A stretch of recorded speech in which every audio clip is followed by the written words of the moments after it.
What's going on, everybody? Welcome to the Anthony Sain Show. It is a warm, windy day here in the city of Memphis.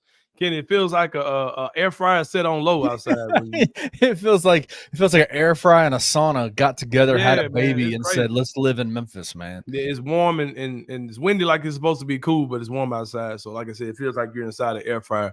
Are we about to have some storms here? Is that what's about to happen? I don't know, man. That kind of weather is very uncomfortable feeling for sure. Yes, it is. I will say that.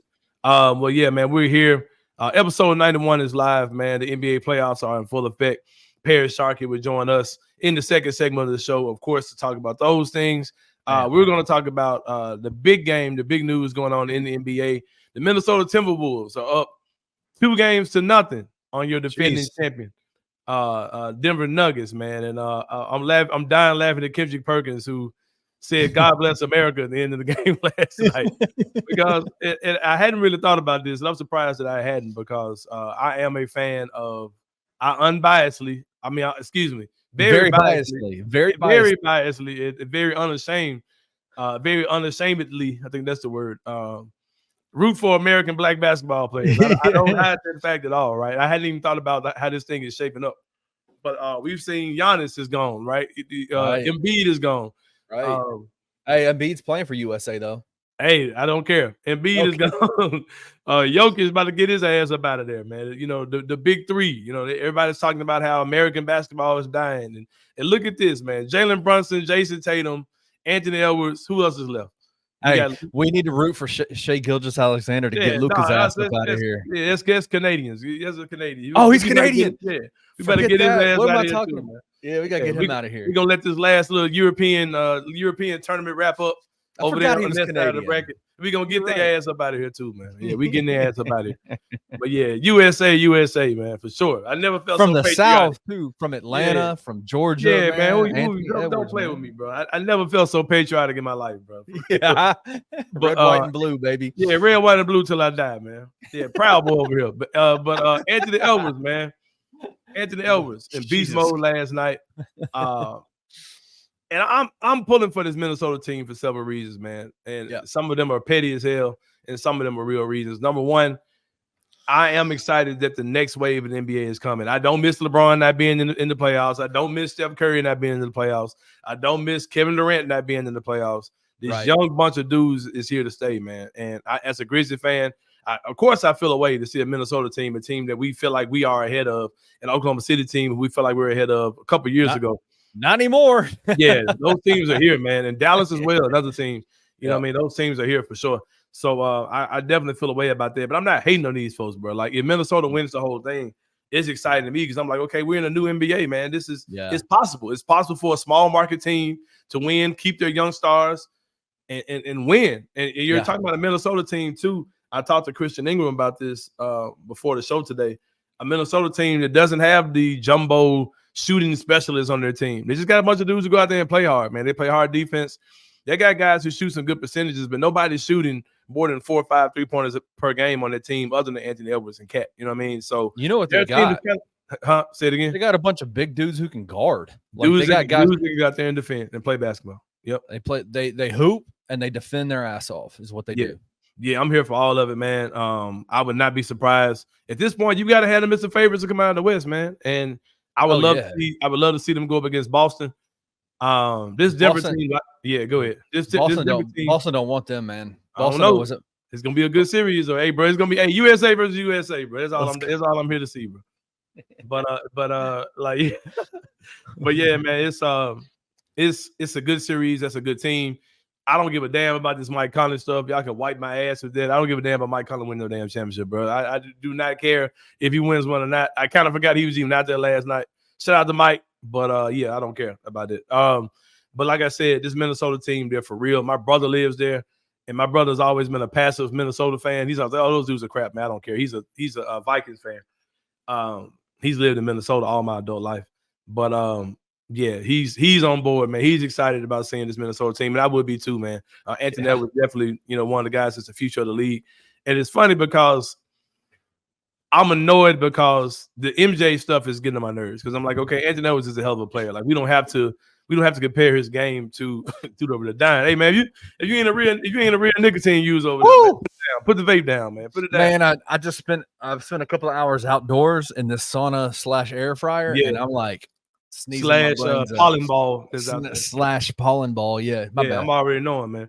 But I don't even know what I was saying. I was sitting watching you die on air, man. I don't know what I was saying. You were talking about I was dying on air. You were talking about you're talking about Ant, weren't you? What about like we're comparing him to Jordan, right? Comparing and to I'm Jordan. laughing on the inside because I'm like, bro, I'm not comparing him to Jordan because of his game. He looks like Michael Jordan's freaking He looks like his son. He looks like his son.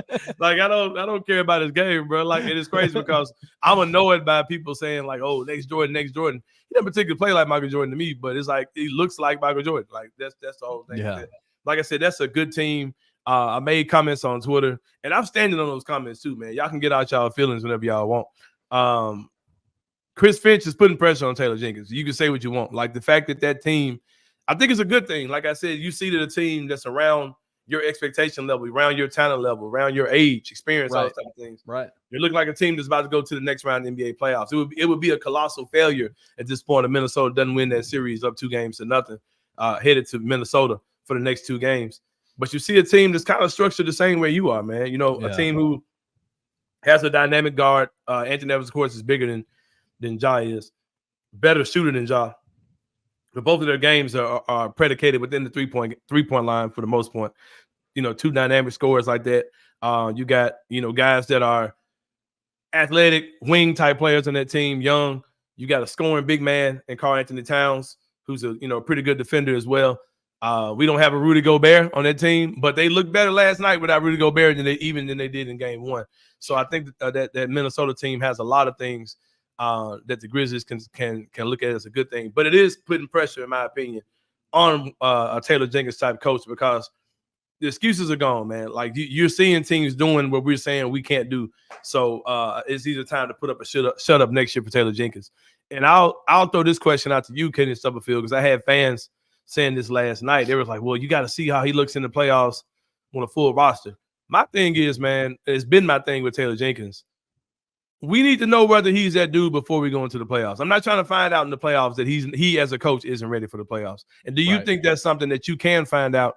My thing is between November and January, before 2025 hits, you should know whether you think Taylor Jenkins is the coach that you want. I think we'll see it. I don't think Taylor Jenkins lost any luster this year in the back half of the season. It was that first 25 games that he lost the luster. Because this team, even prior to all the crazy injuries, had Desmond Bane, Marcus Smart, Jaren Jackson Jr., the emergence of Vince Williams.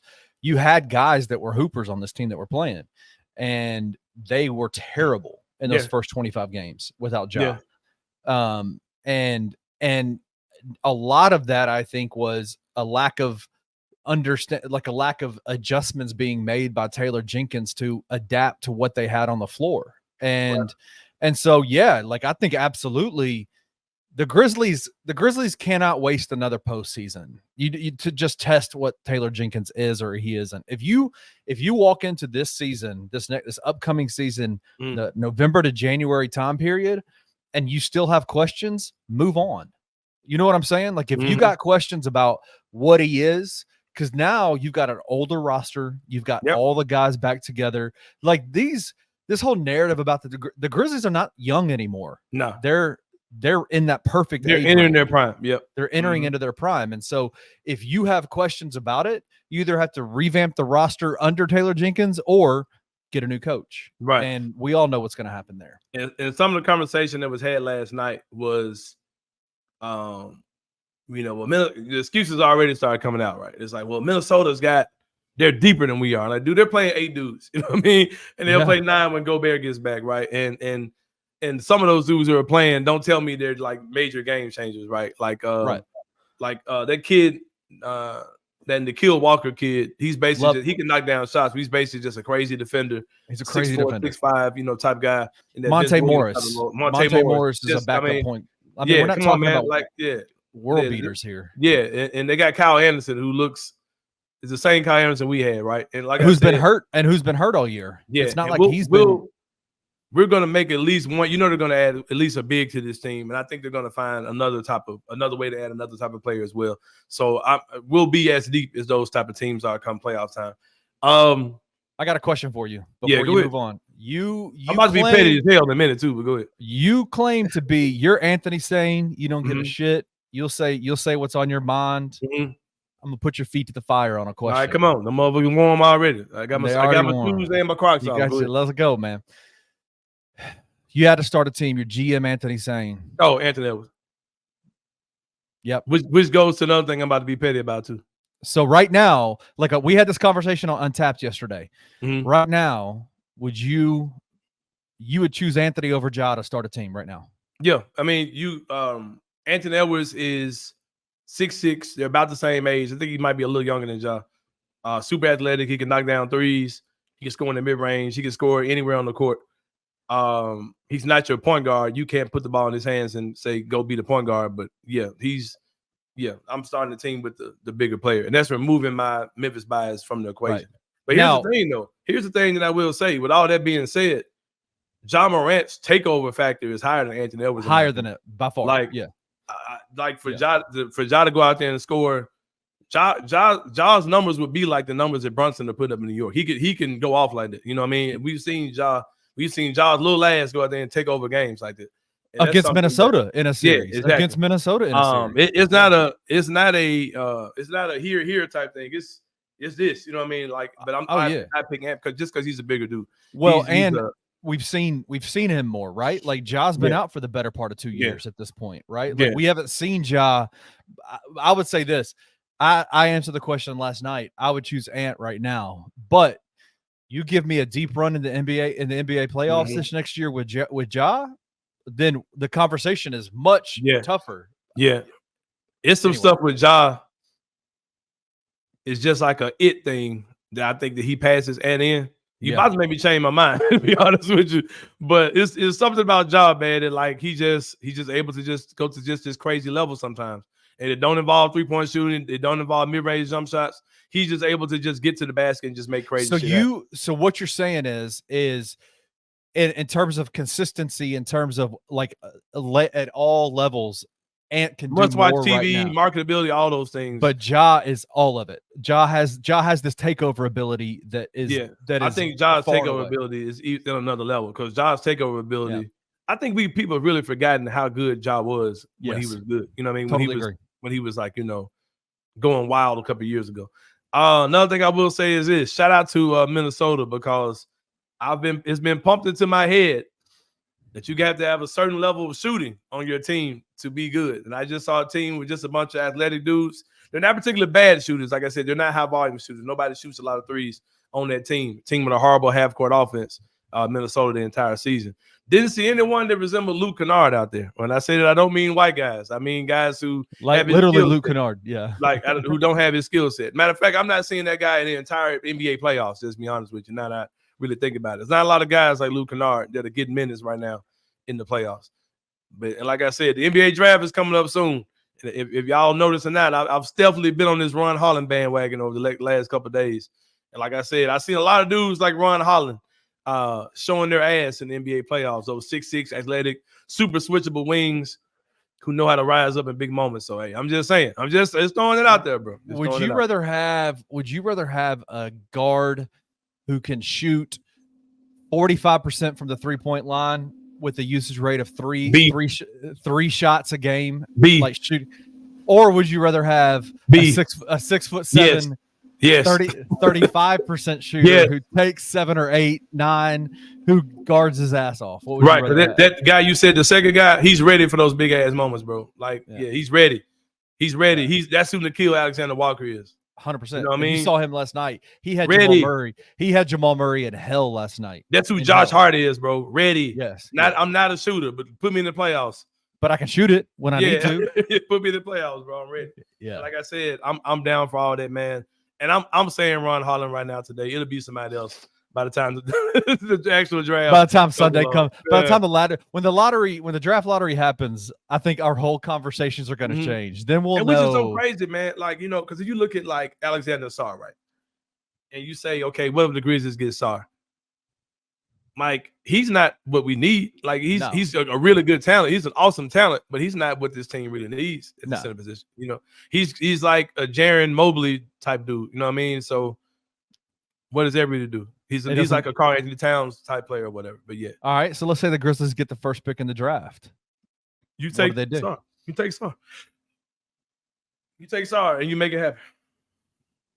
Okay. Bro, the fact that I just saw Minnesota with this center that everybody's saying Minnesota needs to get rid of, bust Jokic's ass last night, should tell people y'all should relax on a lot of this stuff y'all are saying about Jaren. Me and you picked Minnesota to win this series. Yep. Like I thought to myself, the one thing that Minnesota can do is they can frustrate the hell. Nobody's going to stop Jokic. Jokic is a beast. He's the best player in the world right now.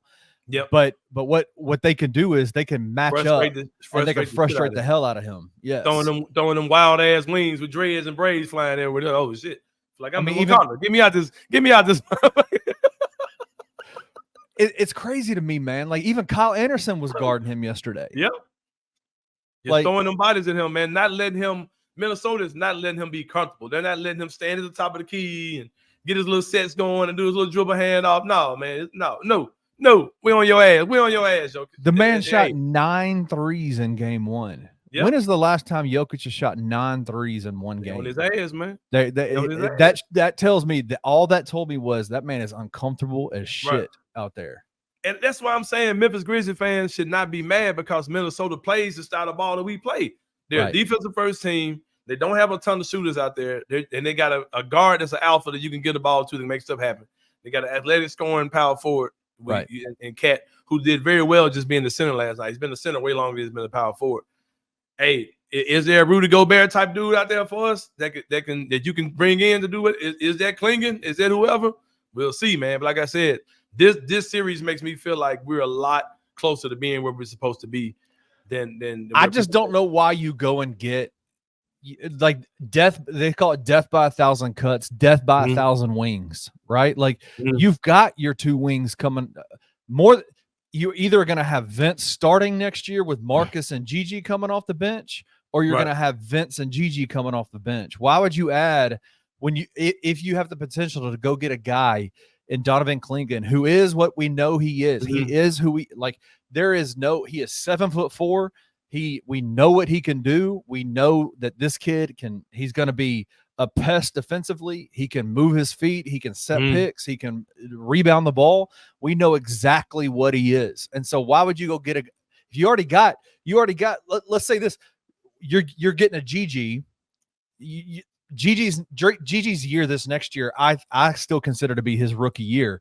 You're adding Gigi to the team, to the rotation for a full year, plus a Donovan Klingon. You go get Ron Holland, you're adding Gigi and Ron. They're kind of not the same players, but the same size. You're adding to the same positions. Death by 1,000 wings. I don't know, man. I'm a big believer in. I know what we get with Donovan Klingon, and that man is going to be fill a need for the Grizzlies if the Grizzlies can get him. And so I like. Why do you do it? Because you can throw those dudes out there in waves, and that's what we're seeing Minnesota do.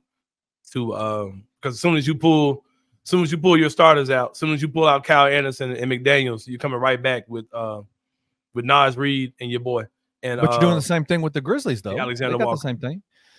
But you're also adding. There's not a time on the floor when Minnesota doesn't have a Karl Anthony Towns, a Rudy Gobert, a Naz Reid, a big who has a very defined skill set, right? Like this, as much as we hated on the Rudy Gobert trade to Minnesota, that shit has worked for them. Oh yeah, it's worked. Oh, for sure.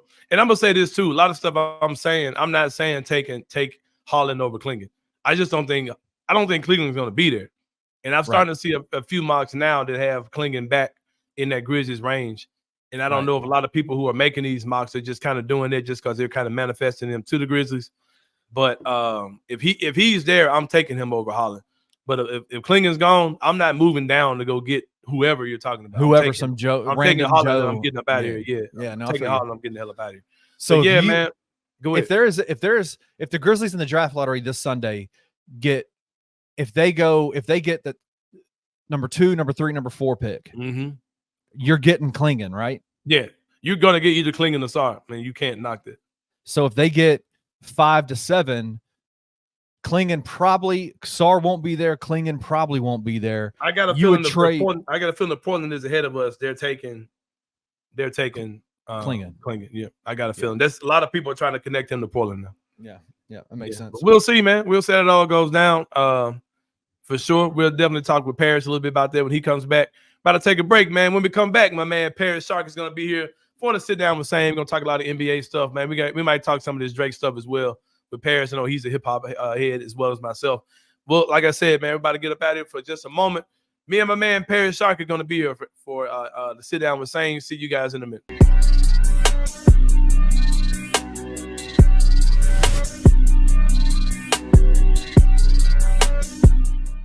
I love everything about Ant. We love everything about Ant. From Memphis, from the 901. Ant is your cousin, right? That you like fully embrace. Like he's like, that's my guy. Like I'm gonna ride for him. Listen, he's over there doing his own thing, whatever. Like we don't talk much, but that's my family. And then you have your brother on his same team, in Mike Conley. That is family. We speak all the time. We have blood. Like we've cried together.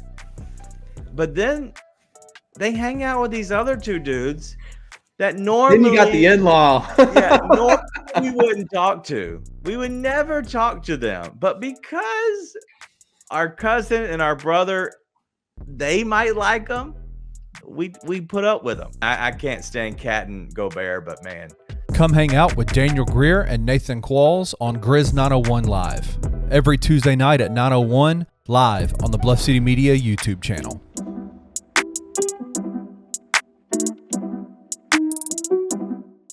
Who would you bet is the center, the true center, quote unquote, for this team next year? Because that's really the only spot that I see that we could fill. Yeah, well, I think need to fill. Needs. It's a need. I would think your starting center's not on the roster at this point. And there are guys available, and I mean the same usual suspects keep coming up. It'll be interesting to see which route they go with the center position. Are you looking for a Steven Adams type, or are you looking for a guy that can maybe step outside a little bit more? Or, but if you're doing that, you already have Jaren. So what's the point? Trying to get the same type of player. So tune in to The Daily Grind with Mark King and Lute Hatmaker at 1 p.m. every Monday through Friday live on the Bluff City Media YouTube channel.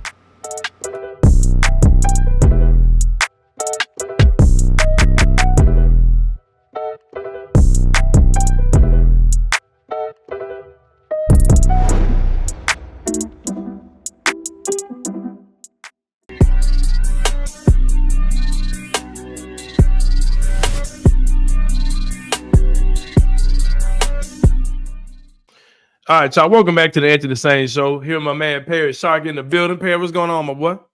Man, not much, man. How you doing? Man, I'm good, bro. Good to have you on. Of course, we saw last night, man.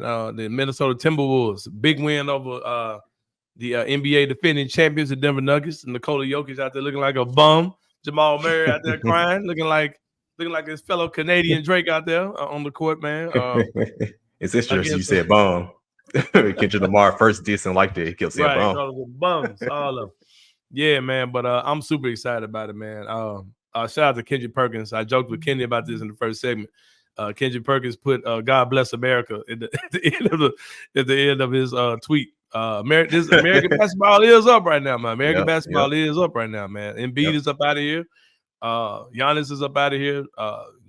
Luka is up next, maybe. You know what I'm saying? Either Luka or the Canadian. Either Luka or the Canadian. SGA, they're going against each other. So Minnesota probably going to get them up out of there, man. So, but we cool with Luka because he got Kyrie. So they cancel each other out.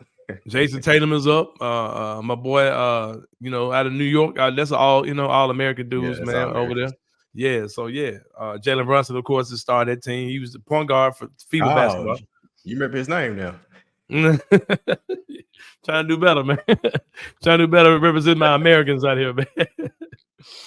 So man. So I joked about that in the first round, but all jokes aside, man, Minnesota is not playing with these folks. They are not joking at all. Beat the brakes off of Denver last night. Man, we've seen the memes of Anthony Edwards stunning from the Denver crowd and all those type of things. Just wild stuff all together, man. Are you surprised by what you're seeing with this Minnesota team? I said I could see Minnesota beating them. I said I wouldn't be surprised if Minnesota beat these folks, but I didn't really predict that they were going to win. This.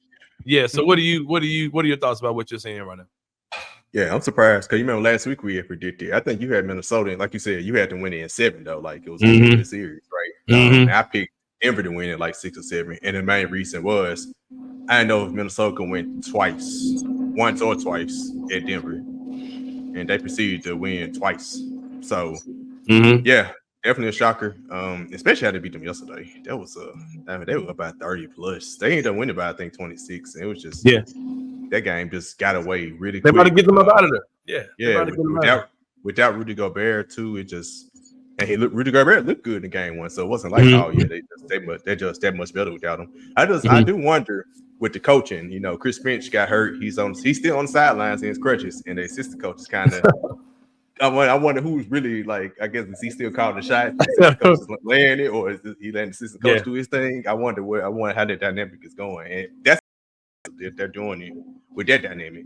And shout out to Chris Finch because we all thought my whole thing about choosing Denver was coaching too. I didn't say it last week, but it was. I didn't know if I could trust Chris Finch because I seen him, choking big moments. But he was a young coach when they played the Grizzlies 2 years ago. So you can grow just like players can grow. So yeah, shout out to Chris Finch if he is calling shots. If not, shout out to the assistant coach for stepping in. On this notice to come in and really get the team ready and prepared. So.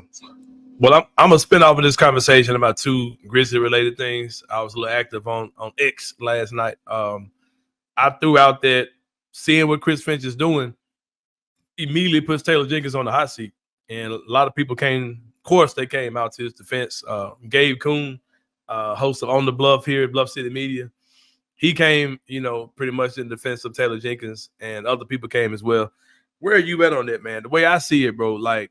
There's no way that you can see a team who's in the same tier, same trajectory as you, young team, young coach, look like they're about to go to the conference finals. Look like they may be about to go to the NBA finals. You know what I mean? Like they can win it all. You just want to be for real with you. There's no way that this team being successful doesn't put pressure and expectations on Taylor Jenkins. So what are your thoughts on the comments I made about that, or just that whole general idea of what Chris Finch is doing, putting pressure on Taylor Jenkins? Yeah, I think he had pressure anyway. And my thinking, even giving Chris Finch a shout out, was when I saw Minnesota when they swept Phoenix and they won game 1, my initial thought was I thought Taylor Jenkins was a better coach than Chris Finch. So my expectation next year is, okay, the Grizzlies, we already expect them to be there anyway, but it's like, okay, when I was thinking Taylor Jenkins should hold him back, I actually think he's a better coach than Chris Finch. I might be wrong. He was 2 years ago, right? He was 2 years later. Right. Grizzlies had a bunch of injuries, but I thought he was a better coach than Chris Finch because I didn't trust Chris Finch. I trusted Taylor Jenkins more. So my whole thinking is, if they doing this, Taylor Jenkins should be able to prove and do better because I think he's a better coach than Chris Finch. But I could be wrong. Chris Finch may have improved, and Taylor Jenkins did improve. He could have just stayed stagnant. So, I do agree in the sense of what you said about the pressure. I had a different thinking of it. I was thinking Taylor Jenkins is a better coach, so he should succeed next year, basically. But that goes along with the same sentiments of the pressure. This does provide pressure because you're supposed to be in the same tier as Chris Finch at the very least. You just beat him 2 years ago when Minnesota really led for most of their series, but Taylor Jenkins made good adjustments. Grizzlies found a way to win this series. So 2 years later, you just had injury, so you get it past this past season. All right, next year is time. So yeah, he does have pressure for sure. Does it increase the level of optimism you have for the Grizzlies to see like that the NBA is kind of flipping over? Like we've always talked about waiting for the next wave. Like, we're trying to get our team ready so when, the wave of teams that are winning right now get out of the way, we can be ready for that next wave. They're seeing what Minnesota's doing this year and what Oklahoma City possibly could do this round as well. They haven't had their game 1 yet. Do those type of things both make you feel like, Memphis is a team who's talented enough to win the whole thing in the coming years? Oh, of course. And I mean, I thought that before. I thought Memphis would be the team that I thought essentially the injuries happened. That's what happened. If I thought Memphis would be what Minnesota is now. Did probably just not this past year. The 25 games actually hurt more than even injuries. Because I think even after Ja came back, if he did stay healthy, they would have been 8-9 9, 10, they would have been in the play-in trying to get in the playoffs. So they still wouldn't. They probably still wouldn't be with Minnesota, for sure. Right. But so you already kind of that whole suspension kind of messed up the season off the bat, regardless. But I thought Memphis would probably do that. And truth be told, last season was the season, but Ja Morant had to say I'm fine in the West. And then everything he was doing off the court came out. And then Brandon Clark got hurt and Steve Adams got hurt. So it kind of everything went downhill from that point forward last season. But we were like a number 1 seed, tied with number 1 with Denver and New Orleans at the time for the top 3 seeds, and finished the season number 2. So technically Memphis was there, but then you had your injuries. Because be honest, and just going back over the history of NBA, you know, I have a shirt called "What Is or What If." Injuries always play a part. Like the team who wins is notoriously the most healthy team. And it's amazing that Golden State won 4 in 8 years because they were pretty healthy, especially those 4 times they won. And they had the 2 seasons where they weren't, and they were like bottom of the league. So injuries definitely play a part. And Minnesota is, guess what? They're mostly healthy. I don't know who's hurt on their team, right? Even Denver actually is healthy, but they're getting smoked right now. But they're healthy. Like everybody who's remaining is mostly healthy, and that's normally what you need. Or if you got like New York, Julius Randle was out, you might have one of the guys out, but you got your team chemistry is just out the wazoo. So I think it's more that it is going back to your original question. I think it bodes well, and it's more exciting. You got your real rivalries. Like Minnesota is our rival. They playoff series 2 years ago. Yeah. That's why fans are still talking about it on Twitter right now. Right? Yeah. Exactly. OKC, how they acting and doing all the stuff, trying to act like they Memphis. And beating them by 73. All that is. Right. They've been trying to get that 73 back on us the entire time. I thought they were going to get it in one of them games this year. They came close. Yeah. I thought it was happening for sure. All right. We're gonna play which one is true, Parish. Which one of these is the real reality, right? All right. On one side, I see a Grizzlies team where with with Jaren Jackson Jr. at your center, your eyes tell you that's not a good team, right? We saw what struggle to rebound, all those type of things. But then on the other side, I see Minnesota, who Carlton Towns is a true big. I'm not acting like he's not a center. But you didn't have Gobert last night. And you looked even better against Denver than you did in game 1 with the defensive player of the year not playing, right? So, and then in your last playoff series that you won, the Memphis Grizzlies, Jaren Jackson Jr. was your center. You had him, Tillman, and Brandon Clark, and you beat this Minnesota team, right? Yep. What's true? Like which one is true? Are we better with a Steven Adams out there who couldn't even get on the court? In the court last time we had a playoff series, or are we better playing smaller with Jaren and a power forward that can help cover up some of his stuff? I think it varies. It varies by series, right? So, and that's why I say we still need a big man, a 7-footer who can be big, right? And then when you play against the Denver Nuggets, you would need, in my opinion, you will need a center against Denver to match up with Jokic. And like we always said, Jaren is still going to play mostly center in the rotation. And he was doing that even with Steve Adams. They started together. Right. But throughout the rest of the game, Jaren played a lot of center. Right. And when we end the games at center. So it's really matchup dependent. You just really need another big, because this year, it didn't look good, but guess what? We had no other big man. Like it was literally Jaren, then Tillman. That was it. Because they didn't want to play Kenny Lofton. Right. After that, Bismack Biyombo, Santi went right. Yeah. Right. Yeah. Santi is not a big man. He's really he's a finesse. He can play the 3, 4. He can't, he's not a true big man, right? And also Trey Jemison was a rookie and he showed some signs down the stretch, but he's still only 6'9", I believe, or 6'10". I think you still need like a big, like how Steve Adams was, 7-foot, stocky. You just need that person ready to start, ready to come off the bench. It don't matter. You just need that player on your team for certain matchups, because in the series, you're not going to keep the same starting 5. And I'm thinking playoffs, regular season, but in the playoffs, you make adjustments in your starting lineups throughout the series. Golden State went to that. They didn't do that whole 5 when Andre Iguodala, Draymond went to center. They didn't start off with that. They did that in game 4 of that championship, that first championship against Cleveland when they fell down 2-1. That was the first time they really did that depth lineup. So things happen throughout the series. So my whole thing about the whole big man thing, it matters. You need another big man on the roster that you can plug and play at any given moment. Well, let's talk about the draft. The lottery is coming up Sunday. This is the last time me and you will talk between now and then. I'll just kind of throw out some scenarios for the Grizzlies, and you tell me how you would handle those scenarios. Let's say that the natural thing to happen is someone below us gets bumped up, right? Let's say that type of scenario happens, which is a pretty likely scenario. Typically, somebody in that range bumps up, right? So let's say that we're at 8th, right?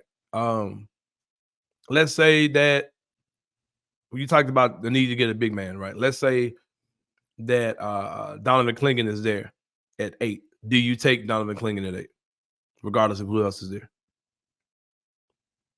I want to say yeah, but it changes so much, bro. Yeah, only reason I pause because I'm not a draft expert by any means, and I still haven't watched. I've seen you, I've seen shout out to Coach Vaughn, hype up Ron Holland. I still haven't truly watched film of him to really say, okay, I take him, won't take him. If he even there at 8, right? So right now, I would initially say yes, I'll draft Clingan, but that's without me really checking in on Ron Holland, for instance. Most mocks had Ron Holland available at our pick. So okay, see that's what I was saying. So it's kind of hard. I meant to watch, and I actually meant to watch that film because Coach Ron had like a 10-minute video. I got a bookmark, but I haven't watched it yet. But I know I heard he can't shoot, but if he has good form and if he's good on defense and he actually has potential on the wing, you can never have too many wings. So I can name a lot of dudes who couldn't shoot before they came to the NBA. Exactly, turned out pretty okay. So Mike Conley. Mike Conley, Gigi Jackson, Jimmy Butler, Kawhi Leonard, Anthony Edwards. It's a lot of dudes who were not. Yep, Anthony Edwards. Yeah, it's a lot of dudes. Yeah. So anyway, but yeah, I don't know, man. Like that's a dilemma with you because, like I said, every mock draft I've seen damn near has Holland available at our pick, right? And I'm like, there was something about this dude that made people say this dude's the number 1 player in this class. He goes to the G League, to the Ignite team, right? A team that won't even exist next year, right? So it just makes you wonder how stable things were over there. But he was in the G League scoring 26 points a game. Yep. You know what I mean? He's scoring 26 points a game in the G League. That's something. Yeah, super athletic dude. They were kind of playing him almost like as a point guard, almost like head of point of attack type dude.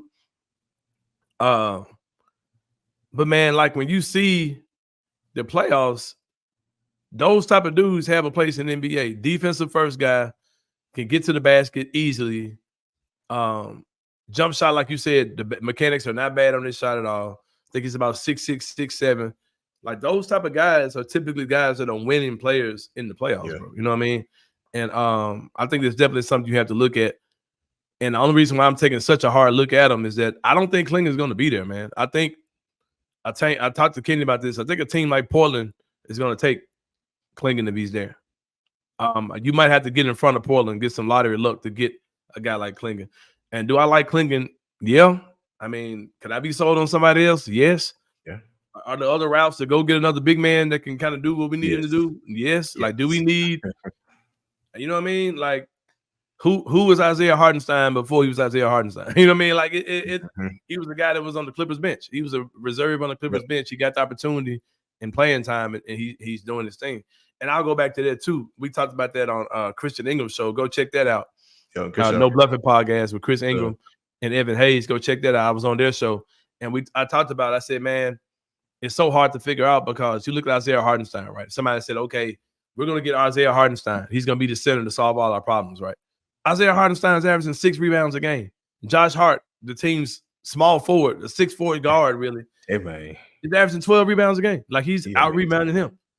Hey, in that case, we should just bring Jordan Goodwin back. That's what I'm saying. Like, he go rebound. You know what I mean? It's like, do I think that? And Isaiah Hardenstein on the season averaged 8 rebounds a game, right? Everybody thought he was just this monster, go swallow every rebound dude. He averaged 8 rebounds a game. He also, but he didn't start the whole season, didn't it? He started most of it. Yeah. I was thinking it might be inflated because he came out the bench. I know. I want to say he was averaging 30-some minutes a game. But, even with that. But here's the thing, man. Like, I'm not really convinced that if you give Jaren a whole offseason where you say, Jaren, you got to get your body together, get your mind prepared to think like a big, to think you got to rebound. I know we strategize for you to do this and this. You got to rebound. I'm not in the world of disbelief where I don't think that Jaren Jackson Jr. can't get 2 more rebounds a game. Like, you know what I mean? And then what do you if the center is giving you 8 a game, what do you really want him to do? And like I said, we won a playoff series against Karl Anthony Towns, Brandon Clark, with Jaren Jackson Jr. and with Jaren Jackson Jr., Brandon Clark, and Xavier Tillman being your bigs. So, Brandon Clark, come on, man. Like, he was huge in that series. Yeah, and it's like if you got guys that can play, that can go get rebounds, I don't particularly believe you have to have this monster big out there. You know what I mean? Because I say this too. If you're part of the start Gigi Jackson thing, you kind of want Jaren Jackson Jr. to be able to play center. Because at that point, you can go small. You can have Jaren, Gigi, Vince, or Marcus Smart, whoever you got, and Bane and Ja. Like, that can be a super dynamic lineup if Jaren can play the 5. So I think the Grizzlies are going to start off. I think they're going to get a center. I think they're going to get a center regardless. But I still think they're going to start. Yeah, I still think they're going to start the season with Jaren at the 5. It seemed, because I think they realize the best version of us is going to be if we can get this Jaren thing to work. And it's worked a lot, man. Like, it's worked in a lot of situations. Yeah. I think this year, especially, like, knowing like what was on the line and still kind of having Jaren in the mindset that I'm going to be a 4. I think if he comes into the season knowing I got to think like a 5, I think a lot of things, can change for Jaren. Yeah, because we saw when we played Minnesota twice. He went like he dominated Gobert. And he got like 10 rebounds in the first half against them two. Yeah. So, like you said, mentally, he comes to the mindset of, okay, I'm not sold that Jaren's just like this weenie that like just can't, like physically can't go get rebounds. I just think that whole logic gets just kind of off. You know what I mean? Something else interesting as far as the playoffs are concerned you had your first Grizzlies season in the locker room this year, right? So how would you have handled the Patrick Beverly?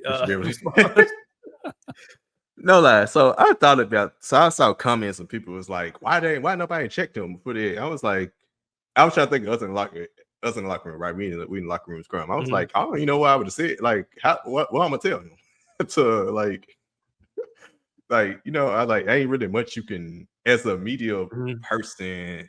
I don't know. It's like I don't know how I would have checked him in the sense on that portion on him doing it, right? What he did really wasn't crazy. Like, it was, I'm sorry, it was crazy, but it wasn't heinous. Like, if that was not a woman that he did that to, people would not have responded to the way that they did. You know what I mean? And he was really just, I don't even think he was angry. I just think he was just up there bullshitting. I just think he was up there being a clown. I don't think he felt any way towards anybody. I just think he was up there being silly. And I might be absolutely wrong. And let me know if you think I'm wrong, whatever. But I don't really think what he did. I've seen dudes do weirder stuff, in the locker room when it comes down to that, and do weirder things when it comes down to offending women reporters in the locker room. So, but I just feel like I don't know, because he's right to the point there. I don't know if his problem was with ESPN, because she worked for ESPN, right? I don't know if he had a problem because sometimes a player can have a problem with the station you're with, not with you personally. I don't know if it was, and it's still bad. It was directed at her. We didn't boil down to it, but it's like, what's his problem with her? Or was it with ESPN? Because it still didn't make sense. It was like, you listen to my podcast, like, okay, now you can't interview me. It's dumb, but like I said, the comments and people was like, man, nobody checked him. I was like, I don't even know if I was in a situation. I don't know exactly what I would have said to check him in the sense. Like, it's like I really don't know. Yeah. Going back to the Grizzlies, you put a tweet out on Twitter yourself today, basically telling people, look, enough for the comparing us to Minnesota and talking about, hey, we beat these dudes 2 years ago. A lot has changed in 2 years, man. A lot, good and bad. You know what I mean? A lot has changed for us in a good way and in a bad way. You know what I mean? So that team is missing guys. They've added guys. It's just a totally different situation. Same thing with us. What do you say to the people? I'm gonna pass the mic to you, man. What do you say to the people who are flat out just hating on Anthony Edwards right now? It's crazy because I'm hating on Halliburton. I think Halliburton's a clown. Like, I think he's I think he is a prime example of a guy that's being forced on us. Like, they're making us like this dude. Like, he's a good player. I gotta like he's not, but they're literally making us like this dude. And don't tell me no difference, because him and SGA, these are two guys that are kind of meh in the eyes of fans. Media loves these guys, and I think that they're trying to force them on us. But if you look at things like jersey sales, they don't lie. Them dudes are not even in the top numbers. You know what I mean? So what are your thoughts on going back? What are your thoughts on the Grizzlies fans who are just won't let the Minnesota have their moment, pretty much? They bored. Anything gets I don't know, man. All fans and like me specifically, I'm just enjoying good basketball, right? Oh, It's yeah. like, all right, the I'm Grizzlies enjoying ain't in it. the new NBA, man. This is what I've been Right. asking for. The new NBA, bro. Right. Like I'm a basketball fan, right? And okay, my team did not make the playoffs. Mm-hmm. Okay. Guess what? That's less stress for me. Because I ain't stressed out about them winning or losing the series. Now I'm just watching it freelance.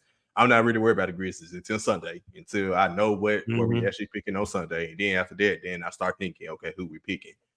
But as to go from Minnesota, the jealousy and all this stuff, it's like, bro, next year is gonna come next year, right? Yeah. Like, just make sure we are got our ducks in a row. Make sure our players, make sure they're healthy. I'm pretty sure the players, Ja Morant, Desmond Bain, they chomping at the bit to get to next season, right? So, as some Grizzlies fans, all I can say is, if you like basketball, enjoy basketball. If you don't like it, stop watching and do something else. Like, there are other things to do in life instead of sitting here complaining about being jealous of teams that you feel like we should be. We are on their level. We just were hurt. That's just let's take a look at some of the other series real quick. Oklahoma City and Dallas, that series has not jumped off. I've had Dallas winning this series. Then I realized I probably was doing a little hating as well. That Thunder team is pretty good, man. Good. I think Dallas is going to win. I would not be shocked to see Oklahoma City pull that out. And being someone who's kind of pulling for the new NBA, not saying that Luka represents the new old NBA or that Kyrie Irving does. I hate Dallas for so many reasons, but how do you think that series plays out between Dallas and OKC? That's tough. That one's a true toss-up. I got Dallas winning. So it's like, just like when the Grizzlies lost to Golden State 2 years ago, I just feel like veteran or team, someone who's been there, done that, plays, ends up making it through, right? The difference between Minnesota and OKC is Minnesota has players, Mike Conley, who's played numerous years in the playoffs, Kyle Anderson, who played with the Spurs and the Grizzlies in the playoffs, right? Rudy Gobert played all the years in Utah. They got all those experienced players with their young guys, and Anthony Edwards and Carlton Towns, who both have been in playoffs their third straight year. Right. So they got way more experience than OKC, right? Otherwise, OKC, you only got SGA, who been in the playoffs one time with Chris Paul in the bubble, right? Outside of that, I think he's it. And they got a shell to Gordon Hayward. That down, he don't count. So their core didn't play for them. But yeah, go ahead. Exactly. Their core ain't this their first time in it. So I feel like at some point, the Pelicans just want the team. They did their job. The Pelicans weren't that good. That was the reality of it. Dallas has Luka, who's been to the Western Conference Finals before. Right. You got Kyrie, who's hit a game-winning shot in Game 7 of NBA Finals to win the championship before. You got other guys who's played the playoffs, Tim Hardaway Jr. You just got guys that's been there. And they got big men. OKC, I think Chet is starting at center. To me, they're lacking the big man rotation too, because Chet kind of like Jaren. He's small. And it's just him because Jalen Williams is playing the forward, and he's not a true big man. He's more of a swing, small forward, power forward prototype. Right. And I don't know big man wise come out the bench because Jalen Williams, the other Jalen Williams, that's come out the bench. He's kind of the same 3-4, maybe play a little small ball 5. Dallas got Daniel Gafford. They got Derek Lively. They got PJ Washington. They got some big dogs now. So that's why I kind of give Dallas the edge. But like you said, OKC, they are talented. I wouldn't be sure. And they got home court advantage. Yeah. So they got a shot. We'll see when that series kicks off. But like I said, I don't know. That's a real toss-up, man. I wouldn't be surprised whoever comes out of that series for sure. Cleveland Cavaliers won a big Game 7. Donovan Mitchell, one of the most forgotten, still young players in the NBA. Man, there are 2 players in the NBA that I feel like always get left out of conversations that they should be in, right? That's Donovan Mitchell and the young players in the NBA conversation. And then just Jimmy Butler and the whole like faces of the league, like best players in the league conversation, right? Because it's like everybody's like ready to crown Anthony Edwards. Now this ain't no hating. Everybody's ready to crown Anthony Edwards as like the face of the league, right? When we've seen Jimmy Butler have these type of runs every playoff day, you know what I mean? And it's like, but then when the season starts over, nobody's like, oh yeah, Jimmy Butler's top 5. Like it never bleeds over, you know what I mean? So that's definitely. But Donovan Mitchell's the same exact way. Like he's never in these conversations with guys like the Ja Morants, the SGAs, Anthony Edwards. He's like a few years older than those guys, but he's kind of like stuck in limbo. He's in the Jason Tatum, Devin Booker. Yeah, but he doesn't get mentioned with them. You know what I mean? I'm saying? No, I was like, get- that's the class he in. He don't he don't really get mentioned. So he don't get mentioned in those dudes. He's a guy who can go out 40, 50 points in the playoff game. Won several playoff series. You know what I mean? So strange. It's always been strange to me. He's out of those conversations so much. I think it's because Utah had that 1 seed that year and they didn't get past the second round. It's like they, for whatever reason, players just get that label. Yeah.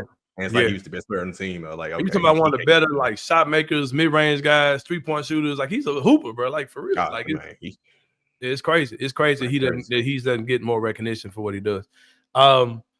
Big Red take on Boston. Any chance you see this Cleveland team giving them more fits?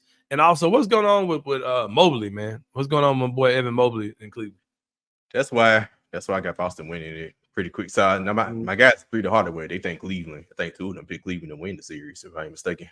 They got Cleveland really giving Boston hell. Yeah. I'm not sure. Even Mobley, I'm not sure what's going on with Jerry Allen in his health situation. Yeah. Right. Like I know Porzingis hurt, Jerry Allen hurt too. So just like that, two big men out or hampered. Evan Mobley, last year he didn't really play well in the playoffs. This year, he had a good game 1 against Orlando. After that, I don't know. I always felt like, and kind of the same thing with Jaren. You want to be honest, Jaren in the playoffs hasn't really just lived up yet. Evan Mobley and Jaren, they to me are they always kind of mirror each other to me. I thought Evan Mobley is kind of like a Jaren prototype. Yeah. So maybe it's just gonna take him rounding, just getting bigger and getting his body. Same thing with Jaren. It's probably gonna take some years where it's just he gonna have to round his body out and really get the feel for playoff basketball. So, but yeah, I don't give them that big of a shot. I give them maybe 2 games. I'm gonna pick Boston 5, but I could see them taking them to 6. And really, it kind of comes down to Jerry Allen. If Jerry Allen is healthy, then I could say 6. But if he's not, that Porzingis injury don't even matter if he's not playing. If he's out, so. All right, Knicks and Pacers. Were you surprised that the Knicks struggled as much as they did with the Pacers? I thought they were going to blast those dudes early and often, and that has not happened. I thought that the Knicks' defense and just their toughness kind of overwhelmed Indiana, especially game 1 in New York. New York pulled that game out by some strange, calls at the end of the game. Really, got them out of it. Are you surprised that New York struggled with Indiana the way that they did? I'm not. I thought New York would kind of get them up out of there quick, but I'm also not shocked because Tom Thibodeau ain't going to his bench. The stars play like 40 minutes each. Yeah.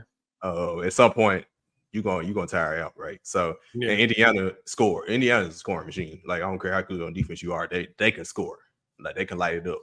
And what really shocking with them, Aaron Naismith, that dunk he had. I didn't know that was part of his game. Yeah. They doing things. Apologize. I wasn't familiar with your game like that for sure. Shout out to Shane. Opie Toppin had the between the legs dunk me game in the playoffs. I'm like, bro, these folks like what's really good. And that was his old team that drafted him too. So yeah, shout out to Opie Toppin. Yeah. But their problem going back to Tyrese Halliburton. That's their problem. He's I don't know what's up with him in the play. Like if he play aggressive, they have a real shot, but he's very passive. Like why he's not taking the big shots in the fourth quarter? Why Andrew Nembhard taking the step back 3? And I'm sure Jalen Brunson feels a way that his backup point guard in the USA team is on the other side against him as well. So we'll see how this thing plays out though, man. For sure, it's gonna be some good playoffs. Like I said, the future is here, man. And go team and go USA, go, man. For real. For sure. But yeah, man, we're about to take a break, man. When we come back, man, it's gonna be the 3-pointer here on the Answer the Sain show. See you guys in a minute.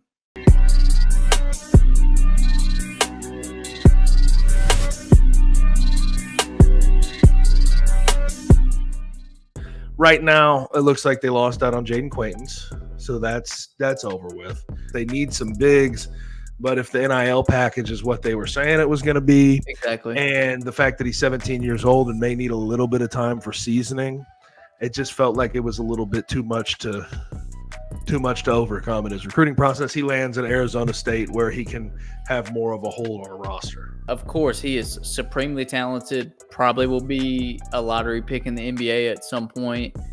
But it's like, does it take him a year? With him being so young and so raw, do we allocate these resources to players that are proven and that we know can help now and maybe have 2 or 3 years of eligibility left?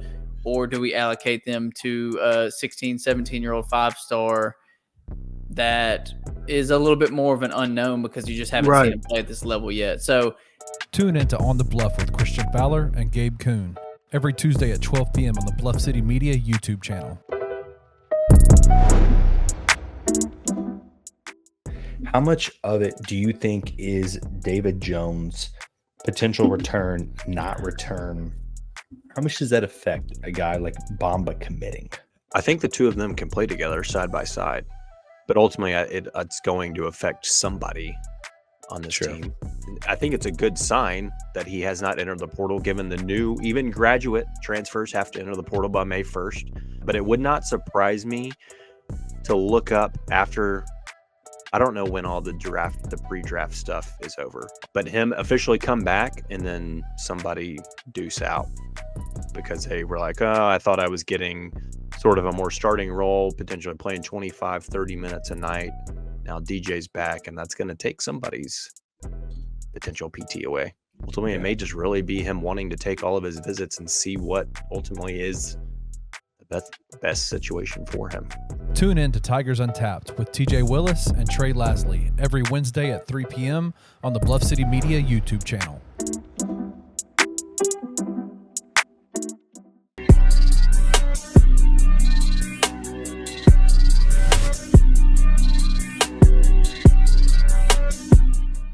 All right, y'all. Welcome back to the 3-pointer here on the Anthony Sain Show. Got my boy Kenny Stubblefield with me, man. As long as my guy Parish Sharkey, each and every Wednesday, you get to see the three of us do our thing for the 3-pointer.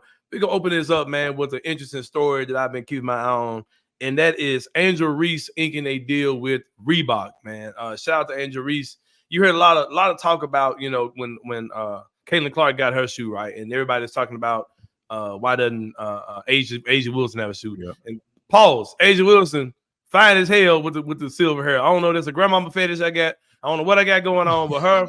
And what's my girl in WWE, Paris? The wrestler, the lady. Bianca Blair? No. The other one. Jade Cardigan or whatever. Oh, Jade Cardigan, yeah. Fine with the silver hair. I don't know if it's a grandmama thing I got. I don't know what. I might be a sick mom POV watching dude. I don't know what it might be, man. But Asia Wilson with the silver hair. Check his what's the website you use all the time? Hey, I can't tell you out there, bro. Hey, nah, you got, there's that one. What's the one? I don't know, man. I don't know. Never mind. Let's move on. I don't know what you're talking about, bro. You ain't finna incriminate me out here. I don't know nothing about nothing. But yeah, shout out to Angel Reese, man. No Diddy, no Drizzy on that one. But shout out to Angel Reese, man, who inked the deal with Reebok. So much talk about Nike, right? And what Nike wasn't doing. Angel Reese went to a company that has a history of promoting black female athletes, the company that paid, Venus and Serena Williams back in the day. And she will have her own signature shoes. She's like, I'm not going to screw around with y'all. I'm going to go who going to show me love. And I love it, man. I love it. I love what she's doing.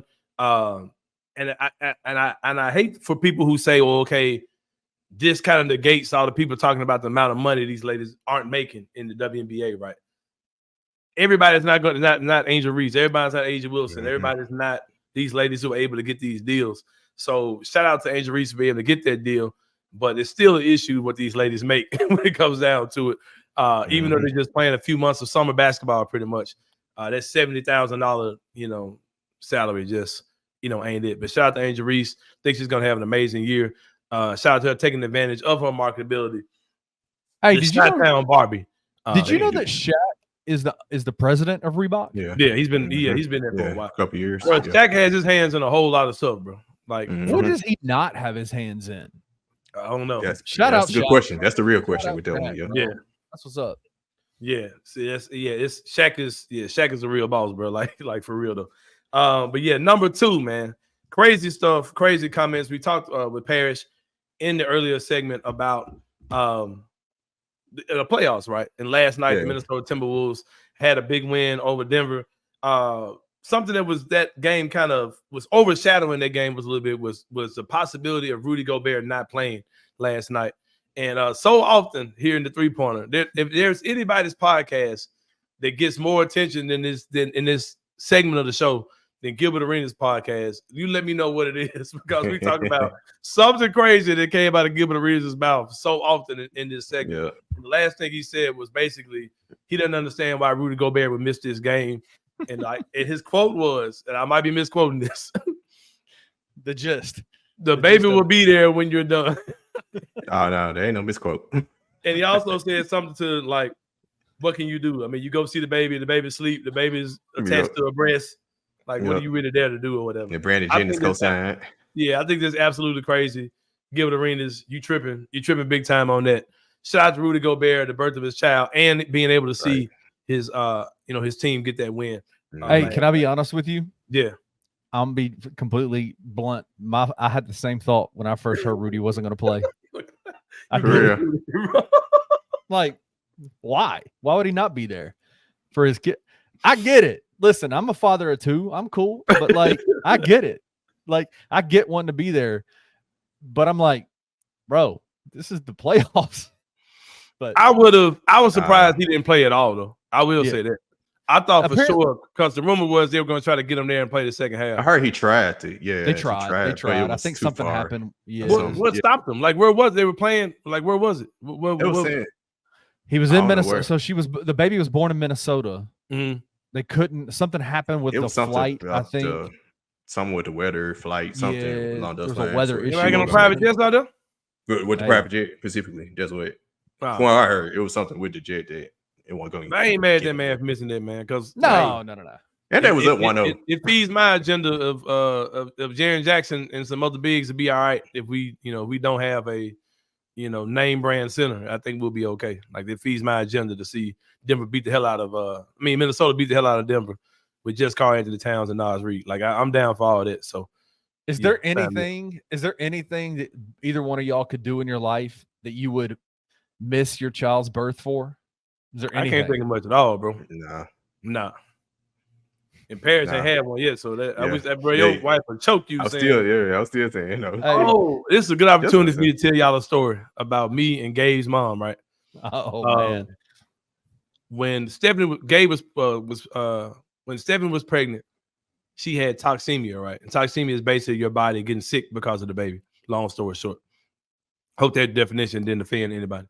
But she had told me that she had a dream that I was working with kids at the time with Kenny, and she told me she had a dream that I couldn't make the because of work I couldn't make it, right? Mm-hmm. And she woke up like almost crying, telling me I had this dream that I was about to have the baby and you couldn't make it. I was like, oh shit. I said, that would never happen, whatever, right? So Kenny, you know this, I think, right? Yeah. Stephanie had Gabe early. She had Gabe like 2 months early, right? And I was out taking my kids for work to dinner, and I was driving a van. I was driving a 25-passenger van, I believe. Oh, wow. Full of kids, taking a group of kids to dinner when she was telling me she was about to have the baby. And like the dream came true, bro. And I left, wow. and I drove the van to I was there with another adult, and I left the van. I left her with the van. Oh, I don't know what I ended up doing, bro, but I ended up getting to the hospital, and my car was locked up somewhere because I had to go, because the place where the van was, we didn't keep the van on campus. We had to go take it. So I don't remember what I ended up doing, but it was like me and a van full of kids headed to the hospital. And I want to say that, yeah, that's what I did, man. I drove the van to my house, and my boss, Frank Leaks, was my boss at the time. He met me at my house with my car, I believe, and swapped out. He took the kids home, and yeah, it was crazy. So yeah, to answer that question is no, I wouldn't miss nothing, because I was in a wild situation with Gabe was going for sure. I mean, if we had like a Tigers Untapped episode to film, I'd probably miss that. But like, if it's the Anthony Sain show, I'd probably I'm gonna tell your ass, because it was something happening to you. I told you go do the hell you gotta do. You'll be good. I'll be there soon. Anthony's doing the 3-pointer right now. I'll be there soon. Nah, exactly. Good luck with that. Yeah, man. Number 3, big moment. Not to end this one surprise, but Tony Allen, finally, his jersey will be retired next year with the Memphis Grizzlies. We had Michael Blevins on a few weeks ago, and he basically talked about some footage that he had of Tony Allen. So we knew it was coming. The Grizzlies make it official. It's the thing about these retirements that they're all going to be so different, man. Zebo, the king of Memphis, 50 for the city. He has had the royal nature to it. Marcus Gasol was like, the team, our son, like, it was, our Spanish son, adopted son, like, to it. Tony Allen is going to have a totally different energy to it, man. A guy who just kind of one of those reclamation stories with him. A guy who, totally beloved by the city. But of course, there's a lot of crossover. But Tony had his own different fan base, of course, with the Grizzlies fans or whatever. So definitely looking forward to that. TA, man, first team, the grandfather, all those things. The man who grit and grind came out of his mouth, and it became a lifestyle, man. So, definitely excited about that. That retirement is going to be next year. Tony got caught up in some BS. Stay out of trouble this time. But I mean, the way it's going out is kind of cool though. You know what I mean? It's like Marvel movies, right? We're getting them spaced out like that, and hopefully we'll get them all four down here again next year. It's probably the correct order. Like I think he was going first. I think he was first initially. He was first, and it probably should have been Zebo. It should have been 50. Yeah, it should have been 50. Yeah. Out of the four, who is the most beloved by the city? Over Tony? Yeah, I would say so too. Yeah, I'm not saying best. I'm not saying best. I'm not saying most talented. If you do beloved Grizzlies, right? I think very few people would have Zebo second. I mean, have lower than second. I think the least most people have Zebo. If he's not first, he's second. It's either TA or Zebo, I would say. Right. There are people who have Tony Allen last. I think it's a lot of people who agree. Tony Allen was last to me. Sorry. Tony Allen is last to you? In my opinion, he was last. I think Mike Conley's last for me. See, Mike was my number 2. I love Mike Conley when he was here. I'm saying too. No, I did too. I'm not denigrating any of those guys, but in terms of like beloved, like that dude, the grit and grind era, like started. It came out of his mouth. Like that was the start of it to me. Like the ethos of kind of what we've all beloved. You want to know why? And my reason for Zebo at the San Antonio series. That first playoff series victory is a basketball god. That game 6, that will always, to me, that's why I got my head on. It's like that you gave us something we never had before. Literally, you was like you led it. That was like it's either Mike or Mark to me. At the bottom, like I like Mark, but it didn't bother. Like, I don't know, man. I just think it's either. I wasn't cheering no damn Toronto Raptors when Mark went to Toronto. No. Y'all got me messed up. Y'all got me extremely messed up on that. But shout out to Michael Blevins for trying to identify the photographer behind the infamous Haynes Barbecue Tony Allen picture. Did he find that pic? Did y'all find that picture? I don't know. I need to see. No, he posted a picture. It was like whoever like took this picture. Yeah, he trying to find out. Take me to them. Oh, he did. Oh, okay, cool. And he made me go to Payne's today too. I was somewhere else and left when I saw that picture. And they were open. Yep. Yeah, they were open. Yeah, and they were open. Yeah. I wasn't supposed to be open. I got a off the air Payne's barbecue story to share with y'all as well. Which also lines up with an off-the-air story that I'm going to share to protect all those involved for Inside the Same Brain when we come back. But let's go ahead and take a break, y'all. We'll come back. We'll do Inside the Same Brain, and that'll be it. But we'll see you guys in a minute for more Anthony Sain Show.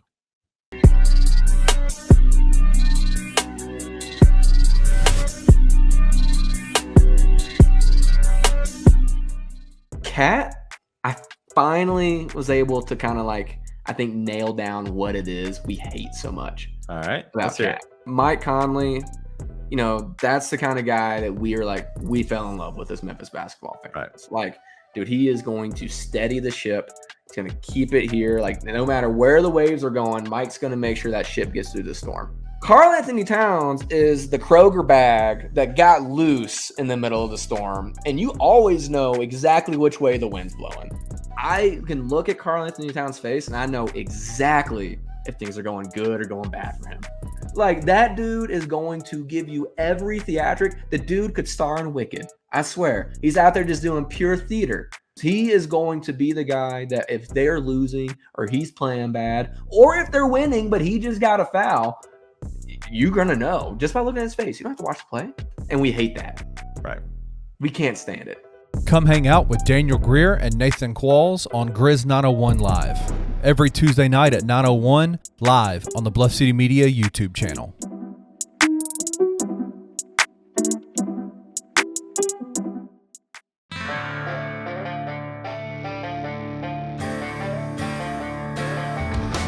At Create-A-Sig, our top priority is to provide the best customer service experiences possible while offering the largest variety of vape supplies, legal THC products, and smoking accessories.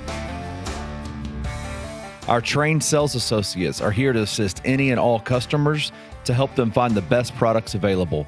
With our daily deals, weekend deals, loyalty rewards program, and our punch card program, there are tons of rewards to earn to help our customers save plenty of money along the way. Check out one of Create-A-Sig's 4 locations across the greater Memphis area and come visit us.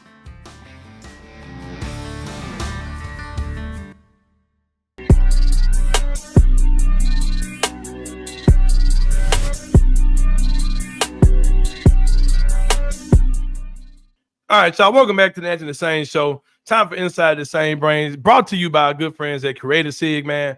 4 area locations. You might catch me at the one on 10 North McLean Avenue, right here by the house, man. I be in there, John, all the time. Yes, super sir. Cool, super cool crew there, man.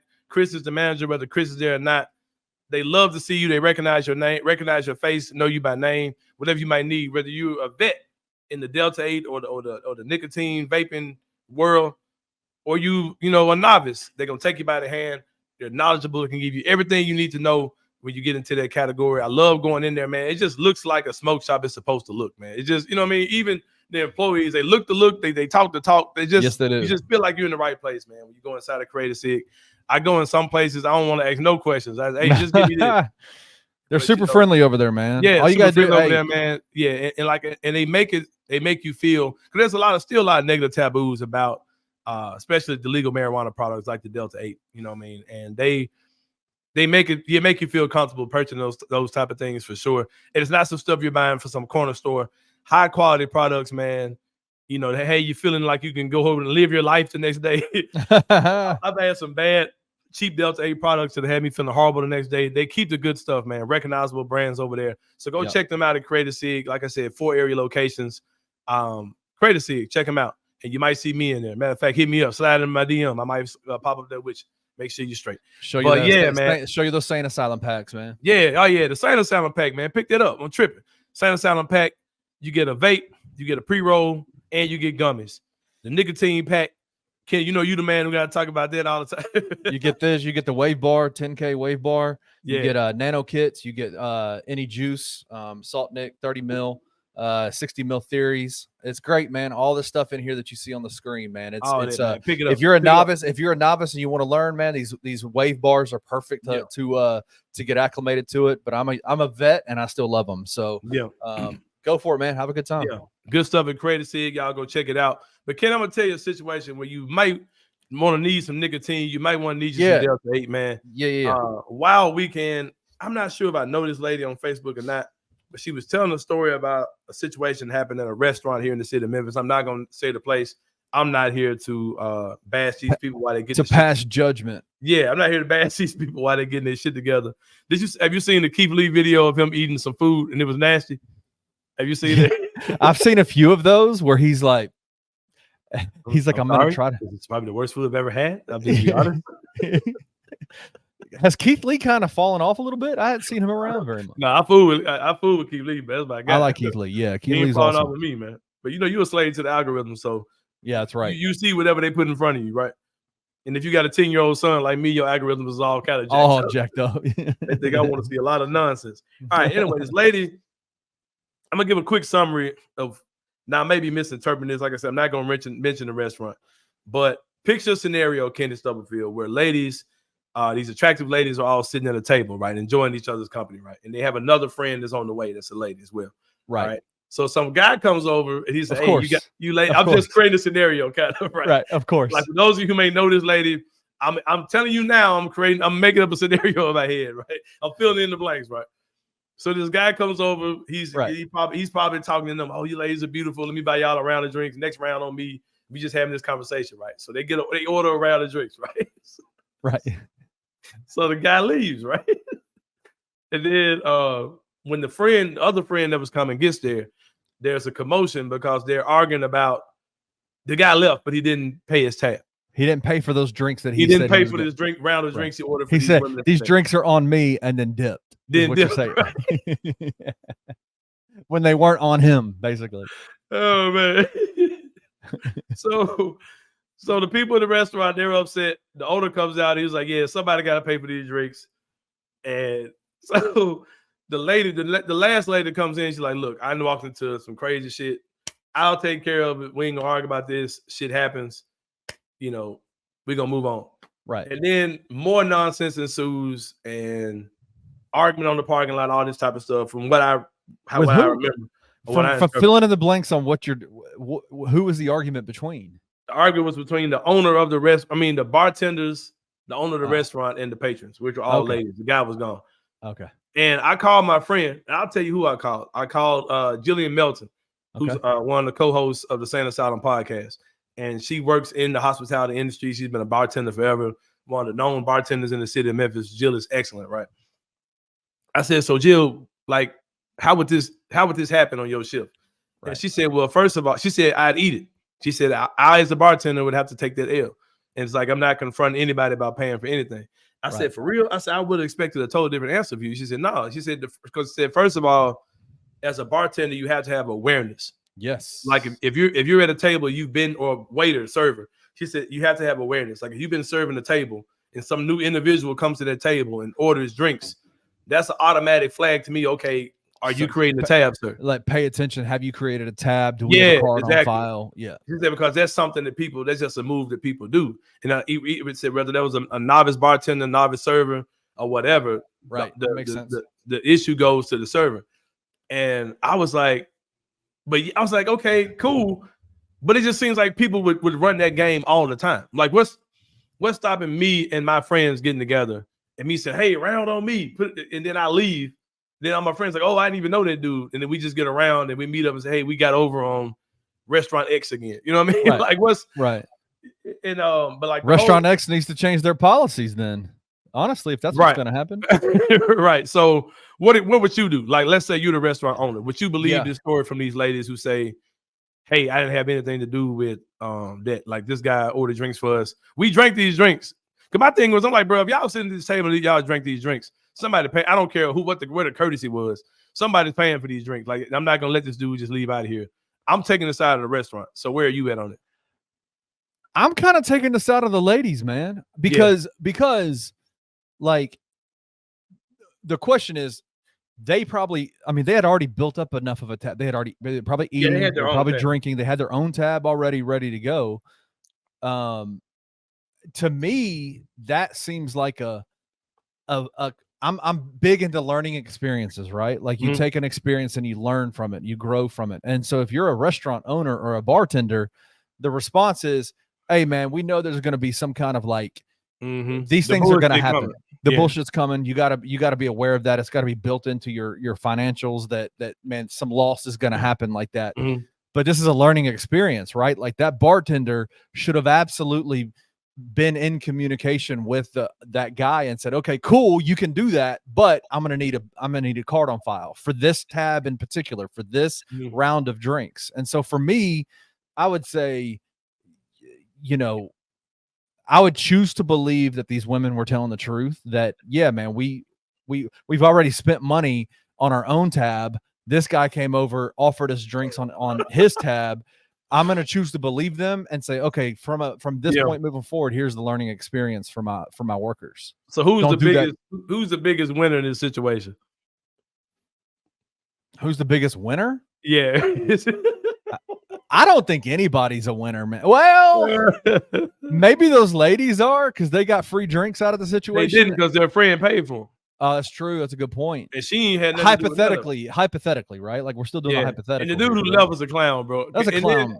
Because then Jill was like, a lot of times when that happens, when people run out on a tab, right? They're drunk, and they're not really. They may have closed the tab at one table and weren't really thinking about, hey, I just created a new tab, I need to pay for this, or just he said people leave their cards all the time. Like it happens. Like it's not always intentional. It might, because in my mind, I'm thinking, okay, this dude is some F-boy dude who, trying to lead like he just got money like that. I'm buying around for y'all ladies, whatever.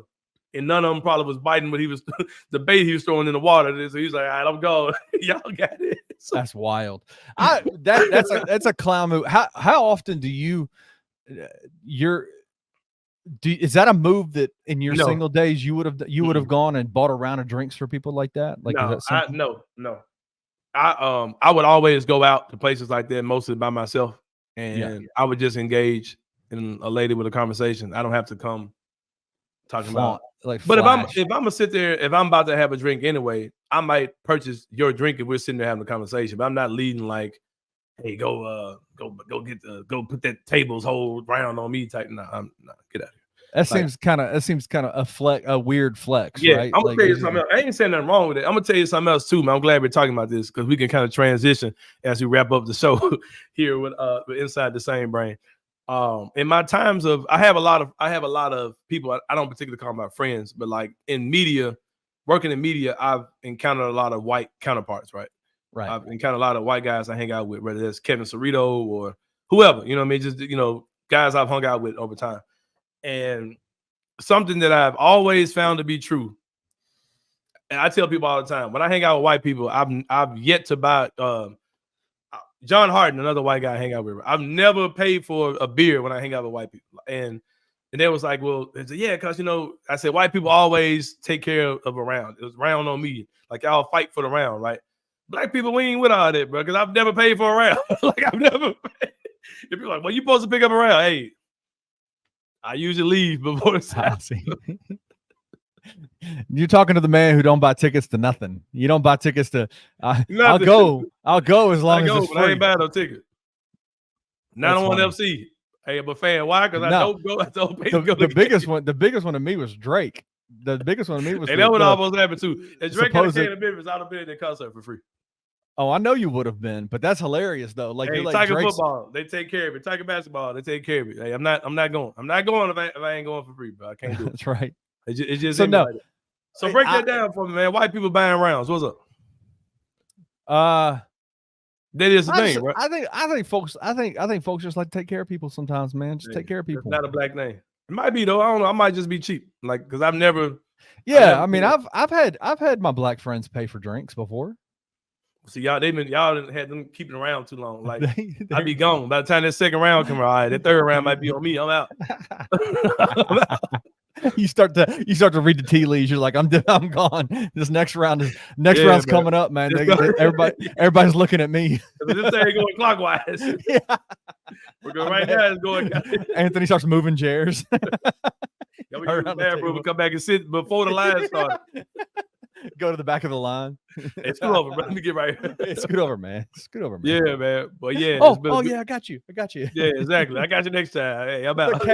Cat Williams had a whole bit about that with he had a whole bit about that with white people, white friends. And he talks about weed, but it's hilarious, man. It's the same kind of idea of like, man, you gotta have a white friend, man. They'll take care of you. When I was John Harden, bro, I ain't never bought a beer, drink, nothing with John Harden, bro. Not one damn time. That's funny, man. But yeah, man. But tell you what, bro, I got a question for you. Go ahead. I'm about to slide out. Go ahead. I got a medical for you. Well, no, I saw it on. There was this interaction. This dude is he was talking to this girl. Okay. They clearly were not in a dating relationship, anything like that. She calls him up and it's like, hey, let's go out to dinner. And so he's like, cool. So they go out to dinner and she racks up a $340 bill at this dinner. That's a big dinner for two people. $340. Yeah. Come on, man. And what does she do? She goes, all right, pay for it. At the end of the dinner, she's like, all right, pay for it. And he's like, hell no, I'm not paying for that. Like, the rules of dating are whoever you invited me. If I invite you, I'm paying for your food. Well, I'm letting you know up front you need to pay for your own food. But you could tell he was a good dude because he was like, I'll pay for half of it, but I'm not paying for the whole thing. And her response was, absolutely not. You're going to stay here and wash dishes. You're the man. You're supposed to pay for my dinner. No, I'm gone. You're gone, huh? And then she ordered what she ordered just because she thought she wasn't paying for it. And she said that in the thing. She said that in the conversation. She said, I just wanted to go get some dinner. She's like, she wasn't trying to it wasn't like she was trying to she had interest in the guy. She just wanted a free dinner. Not one time. Never. But that just shows how goofy times are these days. Anyway, though, bro. Like that's people's expectation though. Like, you know what I mean? So yeah, as a gentleman, if I'm out and I invite you to where I am, I'm gonna pay for your food. That's just What? But what no, I'm would you not. do, Gonna, though? you're not going to invite me somewhere and then think I'm supposed to pay for your food. Like that's not how none of this works. That's not And how when this I was like goofily dating, like when I was like high volume, like beating girls on dating apps type stuff. I met this girl and she was like, I feel like if I'm out with my girlfriends, if I tell my man I want to see him, I expect him to pay for everybody at the table food. Like, man, you will be single for a minute. That's how you think life works, man. Yeah, I saw a video that a girl had a birthday party and invited all her friends. It was on my podcast. I sent you that video. Oh, yeah, you did. And she was like paying for everybody. And he's like, what? That was a skit, though, but that's real. That was a skit. Oh, that was a skit? That wasn't real? Oh, man. I thought that was real. It's real because there's people who really, that's their mentality. Like I said, I met a girl. That's what she thought. She was like, she's like, for my birthday, I want to be out of town for a week and I want my man to come and all my friends and he needs to take. I'm like, oh, okay, bet. That sounds like a dope ass life. Here's the thing I would say that most women need to understand about good men is that good men do want to take care of their and they're going to do that stuff anyway, bro. And they're going to do it anyway unless you force them to. Not that shit, but they're going to do good shit for you. They're going to take care of you until you start becoming expectant of it, right? Like until you start expecting it or demanding it or assuming it. Like men want to take care of their women, period. But they want to do it in a way that it's like a kind of a white knight type of idea, right? Where they're coming in and they're like, man, I got you. I'm gonna take care of you. Right. But when you start expecting it and you start demanding it, manipulating the situation, nah, bro, that's an instant removal, an instant gone. Yeah.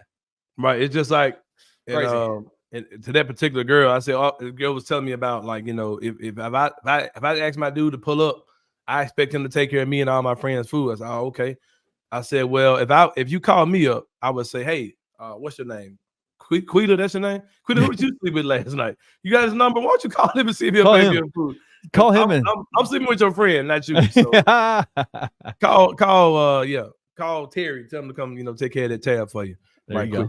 But yeah, man, we about to slide about here. Like I said, you guys go check out Crater Sig, man, 4 area locations. Ask for the Sain Asylum pack, man. Ask for it by name, man, to get you straight on a cool little weekend out here in the city of Memphis, man.